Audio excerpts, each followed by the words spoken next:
السلام علیکم ورحمۃ اللہ وبرکاتہ۔ بسم اللہ الرحمن الرحیم، نحمدہ ونصلی علی رسول الکریم، اما بعد۔ تو میرے بھائیو، رمضان المبارک کا مہینہ برکتوں والا، سرکش شیاطین جکڑے ہوئے ہیں، نیکیاں کرنے آسان ہو گئی ہیں۔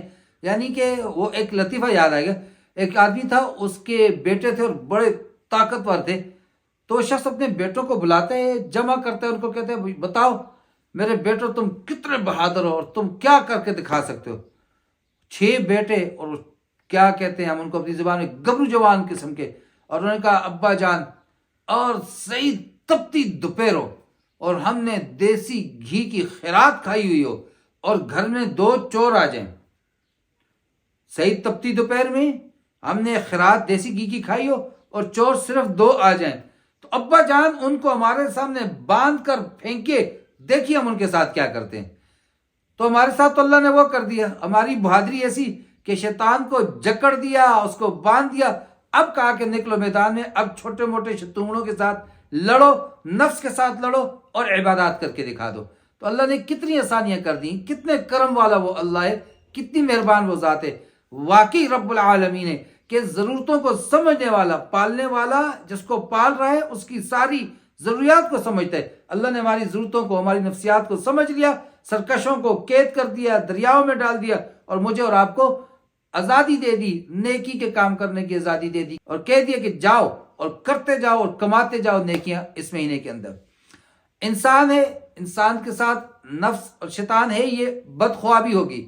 دوسرے الفاظ میں، اگر کسی شخص کو غسل فرض ہو گیا سحری سے پہلے، تو وہ غسل کس وقت کرے گا؟ اور کوئی شخص فجر کی نماز کے بعد یا دن کو کسی وقت سویا تو اس کو غسل فرض ہو گیا، تو غسل کس وقت کرے گا، کیسے کرے گا، اور اس سے روزے پہ کوئی فرق پڑتا ہے یا نہیں پڑتا؟ پہلی بات کہ کسی پر رات کو روزہ کے بعد، افطاری کے بعد اور سحری سے پہلے غسل فرض ہو گیا، وہ خواہ شادی شدہ تھے یا غیر شادی شدہ، کہ جس کو بدخوابی ہو گئی، یا شادی شدہ تھے آپس میں ملے اور غسل فرض ہو گیا، تو اس صورت کے اندر آپ صلی اللہ تعالی علیہ وسلم نے، حضرت عائشہ رضی اللہ تعالی عنہ و ارضاہا سے روایت ہے کہ آپ نے رات کے اول حصے میں اپنی بیویوں سے ضرورت کو پورا کیا اور فوراً ضرورت پورا کرنے کے فوراً بعد غسل فرما دیا، اور ایسا بھی کیا کہ ضرورت کو پورا کیا اول شب میں اور اخیر شب میں تہجد سے پہلے غسل فرما دیا۔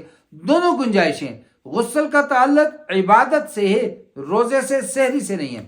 لہذا مثال دے دیتے ہیں، کسی نے نصف شب کے اندر اس کو بدخوابی ہو گئی، یا نصف شب میں اس نے اپنی ضرورت کو پورا کر دیا اور سو گئے، اور سب صبح اٹھے تو صرف 15-20 منٹ رہتے تھے، تو کیا اب یہ سوچیں کہ جی اب غسل بھی کرنا ہے؟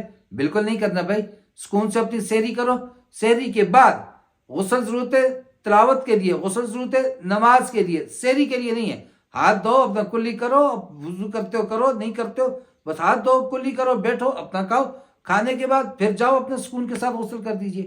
لہذا غسل کا تعلق سحری کے ساتھ بالکل بھی نہیں ہے، بلکہ غسل کا تعلق عبادت کے ساتھ ہے، اور سحری کرنا مباح کام ہے، کھانا پینا مباح ہے، لیکن جب اس سے اطاعت کی نیت ہو، اس سے روزے کی نیت ہو، ثواب ہو جاتا ہے، لیکن مقصودی عبادت بالکل بھی نہیں ہے۔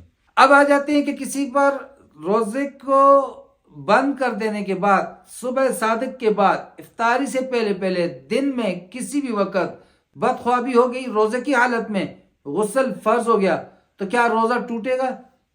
ہو گئی کی نہیں، ہو گئی، سویا تھا، بدخوابی ہو گئی، احتلام ہو گیا، تو اس صورت میں روزہ بالکل نہیں ٹوٹے گا۔ البتہ صبح صادق کے بعد سے لے کر غروب آفتاب کے درمیان میں جب بھی ہم غسل کریں گے، اور وہ غسل فرض ہوگا، غرارہ نہیں کریں گے، کچی ہٹی تک پانی نہیں پہنچائیں گے، کلی کریں گے، ناک صاف کریں گے، کیونکہ اللہ نہ کرے کوئی ایک قطرہ بھی اندر چلا گیا، روزہ ٹوٹ جائے گا۔ روزے کو بچانا ضروری ہے۔ پھر جس وقت آپ افطاری کرتے ہیں اس کے بعد غرارہ کر لیں، ناک کی کچی ہڈی تک پانی پہنچا دیں، اور اگر بھول گئے پھر بھی کوئی فرق نہیں پڑتا۔ یتطہروا، طہارت میں مبالغہ کا حکم ہے۔